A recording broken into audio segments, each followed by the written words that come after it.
പുളിയിഞ്ചി എപ്പോഴും നന്നായിട്ട് കുറുകി ഗ്ലോസി ആയിട്ട് ജാം പരുവത്തിലിരിക്കണം. പുളിയിഞ്ചി ഇല്ലാതെ എന്ത് സദ്യ അല്ലേ. ഇതിനായിട്ട് ഞാൻ കുറച്ച് ഇഞ്ചി ചെറുതായി അരിഞ്ഞതും കുറച്ച് പുളിയും എടുത്തു വെച്ചിട്ടുണ്ട്. ഒരു നെല്ലിക്ക വലുപ്പത്തിലുള്ള പുളിയാണ്. ഇതിലേക്ക് കുറച്ച് ചൂടുവെള്ളം ഒഴിച്ച് ഒന്ന് കുതിരാനായിട്ട് മാറ്റി വയ്ക്കാം. ഞാനിത് വളരെ കുറച്ചേ ഉണ്ടാക്കുന്നുള്ളൂ കേട്ടോ. അപ്പോൾ ഇതുണ്ടാക്കാനായിട്ട് ഒരു പാൻ വെച്ചിട്ടുണ്ട്. അതിലേക്ക് ഒരു ടീസ്പൂണോളം വെളിച്ചെണ്ണ ഒഴിച്ചു കൊടുത്തിട്ടുണ്ട്. വെളിച്ചെണ്ണ നല്ലപോലെ ചൂടാകുമ്പോൾ നമ്മൾ അരിഞ്ഞു വെച്ചിരിക്കുന്ന ഇഞ്ചി ചേർത്ത് കൊടുക്കാം.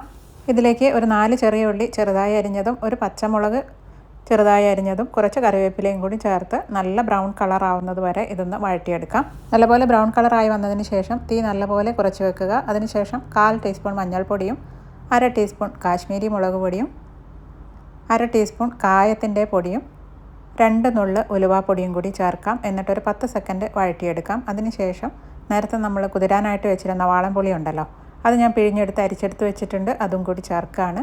ഇനി ഇതിലേക്ക് പാകത്തിന് ഉപ്പ് ചേർക്കാം. ഉപ്പ് നോക്കിയിട്ട് വേണം ചേർക്കാനായിട്ട്. പുളിവെള്ളത്തിൽ ഉപ്പുണ്ടാവും. അപ്പോൾ ഇനി ഇത് നല്ലപോലെ തിളപ്പിച്ച് ഒന്ന് കുറുക്കിയെടുക്കണം.